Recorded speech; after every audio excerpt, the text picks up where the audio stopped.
Hey everybody, my name is Samuel K. I've just decided that this show comes out on Monday or Tuesday, because it takes me a while to read all the comics. That's one of the many issues I have. This week's issues is the music is a little too loud. There, that's better. Hey, this week's issues are listed here on the screen for you. These are all the comic books I read this week. If you want to read along with me, these are the comic books you should read. Now I'm going to review them, because that's the way this show works. First up, we have the Cable and Deadpool Annual #1 by David F. Walker. Art by Paco Diaz, Danilo Beyruth, Nick Bradshaw, Luke Ross, Marco Rudy, Edgar Salazar, Flaviano, Francisco Manna, Leonard Kirk, Chris Sotomayor, Jason Keith, and Marco Rudy. Cover by Chris Stevens and Rochelle Rosenberg. Jesus Christ, it's a lot of people working on this book, but it's 30 pages, and like every 2 or 3 pages they change artists. Because it's one page after another.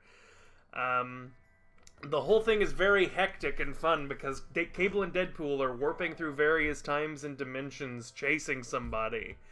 Like, there's barely a page that isn't just covered with action and people getting shot and cut in half and, like, Cable and Deadpool arguing. And there's this fun bit where Deadpool is breaking the fourth wall by talking about comic books as an artistic medium. It's very silly and very fun. I go on about how I don't really like Deadpool much as a character, but he works so well when he's paired with like a grouchy old bastard like Cable. The Cable and Deadpool comics were some of my favorites when I was a teenager. And like I liked Deadpool 2 the movie a lot better because Cable was a part of it. I didn't like the first one because, like, I don't like Deadpool, but I like when Deadpool's doing stuff with another character I like. I like that part of Deadpool. So yeah, this was a really fun comic. I recommend it. It was good to read. It reminded me of reading comic books when I was a kid. Everybody, read Cable and Deadpool Annual, Volume 1. Wah wah, Doctor Strange, #4 by Mark Waid. Art and cover by Jesus Saez. This stretch of Doctor Strange has been a good example of all the crazy stuff that I like in comics. For reasons we don't really know quite yet, other than just, like, being stagnant and thinking he's a real badass and kind of losing his faith in magic, Doctor Strange lost all of his powers. So he borrows a spaceship from Iron Man, and he goes off in search of new magical artifacts to recharge his magic. It's a weird mesh of fantasy and sci-fi, and it really tickles me.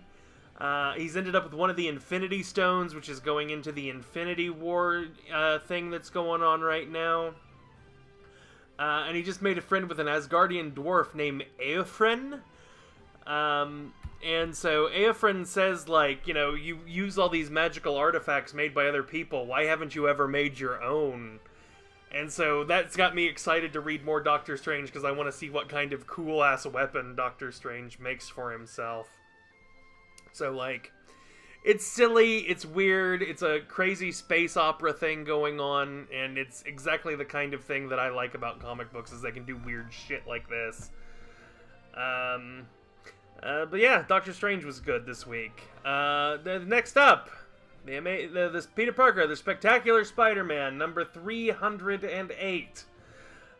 It is written by Chip Zdarsky, art by Chris Bacallo, and then they didn't list the first names of these people, but Townsend, Vey, Foucher, Livesay, and Chris Bacallo again, cover by Chris Bacallo.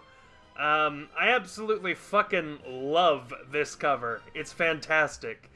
It's very eye-grabbing and kind of playful and cute, but then there's this, like, scary picture of Sandman falling apart down at the bottom of it. It's really cool. I like the lawn chair sticking out of his head. Absolutely great cover for a comic book. Comic Inside's also a pretty good one, too. There's next to no action whatsoever in any of these pages, but instead it's Flint Marko, and he's losing his mind, and, like, he's losing control of his sand powers. And so he's taken to the hospital, and Spider-Man goes to visit him in the hospital to see, like, what's up. And, like, it's one of those things that I really like about Spider-Man as a character, is that he's just, like, of course he's got superpowers and he saved the world and New York multiple times, but, like, he's just a regular guy who just also kind of worries about things and tries to do good by people, even his enemies. And he understands that Sandman is sick here, and he's just trying to do the right thing by, you know, seeing what's up with him. Also, Marco's having these visions of a future where the sun is exploding and shit, and he's made out of glass.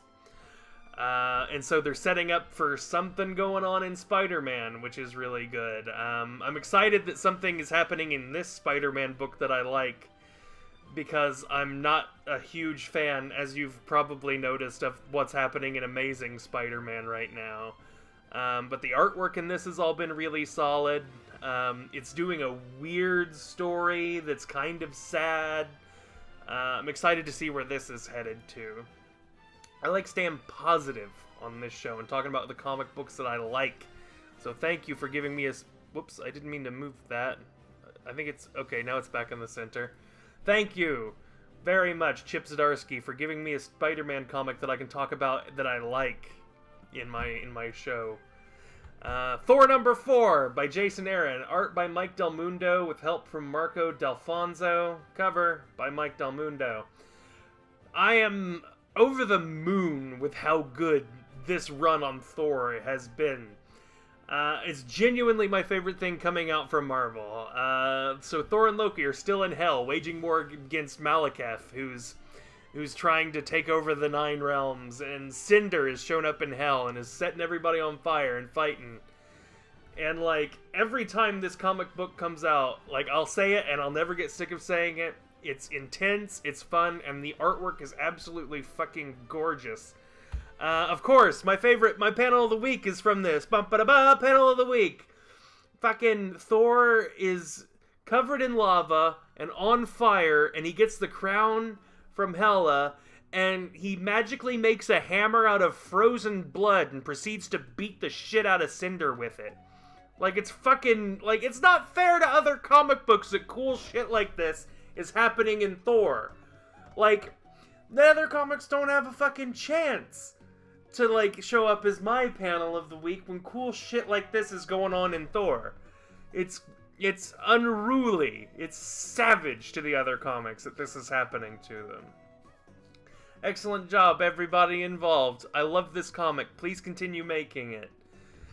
Next up, Weapon H, number 6, by Greg Pak. Art by Ario Nindito and Maury Hollowell. Maury Hollowell. I wonder how many people accidentally say Molly. Maury Hollowell. Cover by Philip Tan and Romulo Fajardo Jr.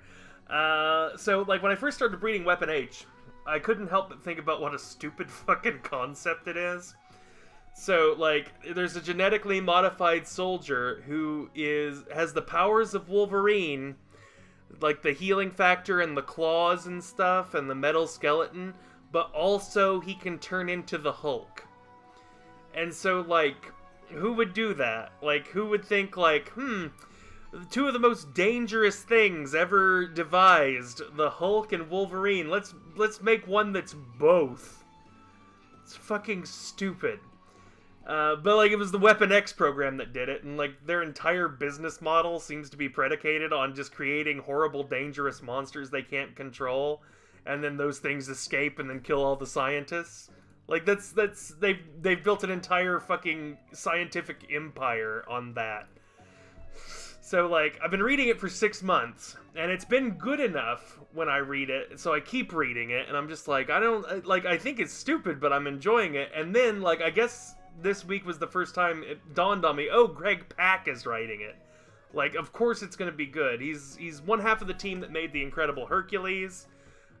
He's also one half of the team that's currently writing Weapon X with Fred Van Lente, who, Incredible Hercules, again, one of my all-time favorite comic book series ever. So Greg Pak writing this and making such a dumb concept good makes sense to me now. My favorite sequence in this one is they are fighting with Man-Thing and Captain America, and Captain America's just being an awesome badass. Like, as I was reading it, I was like, oh, Man-Thing got Cap. And then I thought, oh, I wonder if Man-Thing's powers will accept Cap because he's so brave. And, like, as I'm reading it, I'm like, oh, shit, that's exactly what's happening. Hell yeah, Captain America rules. So, good on you guys. If you guys had not come out the same week of Thor, this would have been my panel of the week because it's cool as fuck. But unfortunately, it's Thor on fire. Here, let's go back. Thor on fire, holding a hammer that's on fire. He's covered in lava, and then in his one hand is an axe that's on fire, and the other is a hammer made out of frozen blood. That definitely wins over this, but if that did not exist this week, this would have won my panel of the week.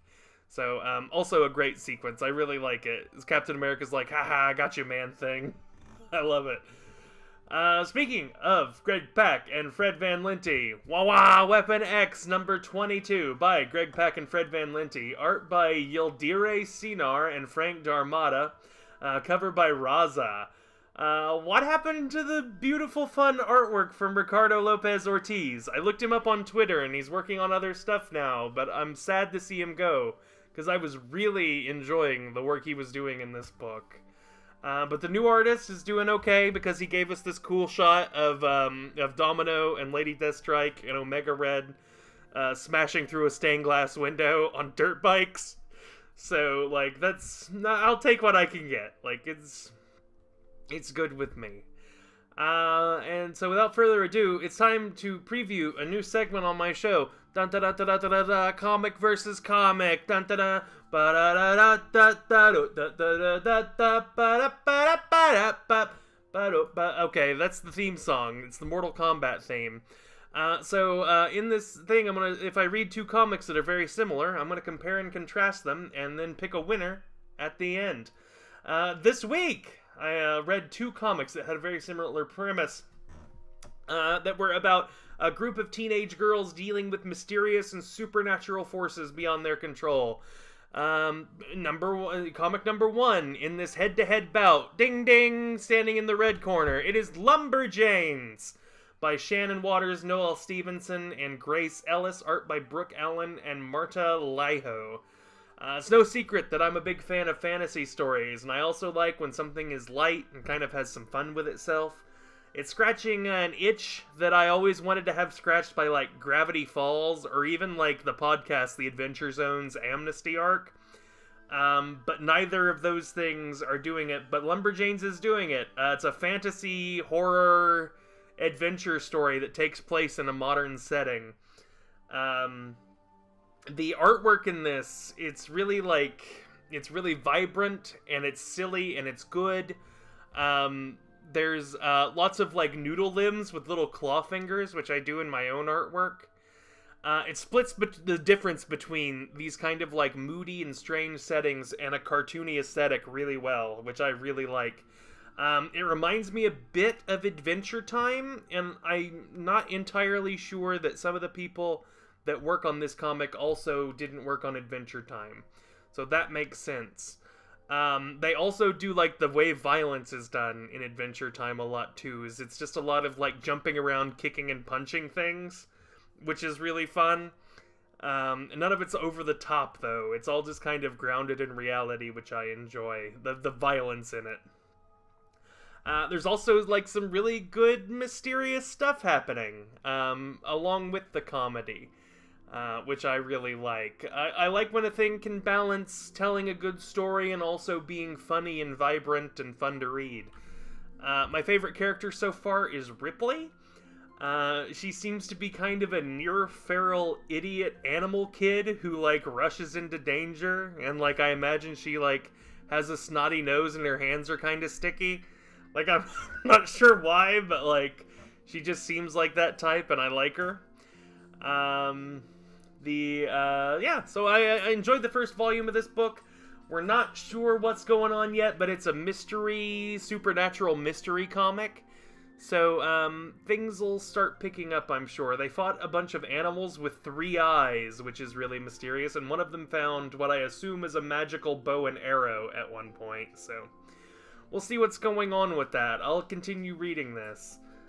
Second, in the blue corner, or the red corner, whichever one I said first, the other one, Ding ding, it's Paper Girls by Brian K. Vaughan, art by Cliff Chang and Matt Wilson. This comic leans a little more sci-fi than fantasy. In this comic, in the wee hours of the morning, following Halloween, some paper girls are going out on their delivery route, and a strange alien craft appears, and mutants from the future, speaking a strange language, arrive and start doing trouble. And I mean, it's kind of like a sci-fi cliche when there's a time travel story, but like, of course, a bunch of knights show up that speak in a combination of Leet speak and the King James Bible, and they're riding pterodactyls. Like, it's that old chestnut again. But like, you know, yeah, what I guess what I'm getting at here is it's a really high concept comic book, and I think it's gonna do fine filling in the role that Brian K. Vaughan's Saga did while Saga is on hiatus. First volume's kind of light on details and world building and that kind of thing, but I think that's by design, because the characters are trying to figure out what the fuck is going on at the same time the audience is, so it keeps you kind of in the mind frame of the characters. Art-wise, the color palette in this comic is really nice. There's a lot of use of like neons and pastels that give it a kind of like a vaporwave feel to it, while still remaining kind of moody. Lots of really good uses of like blues and pinks and like coral and violets and stuff to make this really look nice and poppy. So who was the winner between Paper Girls and Lumberjanes for my science fiction fantasy girls going on an adventure book? Me, I was the winner. Whoops, there was supposed to be an image there. Me, I was the winner. Because I read 2 comic books I liked. Haha, there is no competition. This is a positive show. But I suggest both of these books. You can go read them at your local comic shop. Please do. Speaking of what I'm going to continue reading... What? My note says speaking of, and I didn't say what I was speaking of before that. My little outline that I use. Whatever. Next up, I'm going to go back into reading Hellboy. I'm on volume 9. It's been sitting there waiting for me for a couple of weeks because I was rushing through Hellboy and just wanted to take some time and savor it because I'm enjoying it so much. This next volume is called The Wild Hunt, which is a weird bit of synchronicity because I also started playing the video game The Witcher 3 The Wild Hunt at the same time I started reading Hellboy. I don't know. I just thought that was funny. 2 of my interests, video games and comic books, kind of running into each other there. Marvel's got West Coast Avengers starting next week. It's a group of, it looks like Gwenpool's in there, and it's being led by the 2 Hawkeyes, Kate Bishop and, of course, Clint Barton. I love Hawkeye. Hawkeye kicks ass in all of his forms, boy or girl, so I'm cool with that. And speaking of Hawkeye, Old Man Hawkeye next week, which has been a really fun comic book, where Hawkeye is just a really gross old man who's losing his vision, and like clearly being the best archer and marksman in the world, losing his vision is bad news. And Bullseye's in there. You guys know how I feel about Bullseye. Finally, The Life of Captain Marvel #2 is coming out this week. I really like the first issue. They're calling the series on the Marvel website The Definitive Origin of Captain Marvel, so I'll get to know a little bit more about this character that keeps popping up in other comics, because I don't really know, I don't know nothing about Captain Marvel. I'm sorry, I don't. Maybe I'll learn in this issue why her outfit is green in the movie instead of red and gold and blue in the comics. I don't know. I'm gonna watch the movie, sure. But that's pretty much it for this week. Here's my contact info. You can get me on Twitter at SamuelK, samu3lk@gmail.com. Go ahead and contact me whenever you like. Music this week that you can hear in the background is the soundtrack to Mario Odyssey by Koji Kondo, Naoto Kubo, and Shijo Fuji. Damn it. I knew I was going to stumble over the Japanese names. I'm sorry. But, yeah, listen to Mario music. I don't need to tell you that. It's Nintendo. They don't need my help. Thank you for watching my show. If you have any suggestions for me, get at me. If you want to hear me talk about your favorite comic, get at me. If you think I'm wrong, get at me. If you think I'm wrong, you know what? Go fuck yourself. Don't contact me. I don't need any negativity in my life. This is a positive show. Goodbye, everybody. This is the end of my show.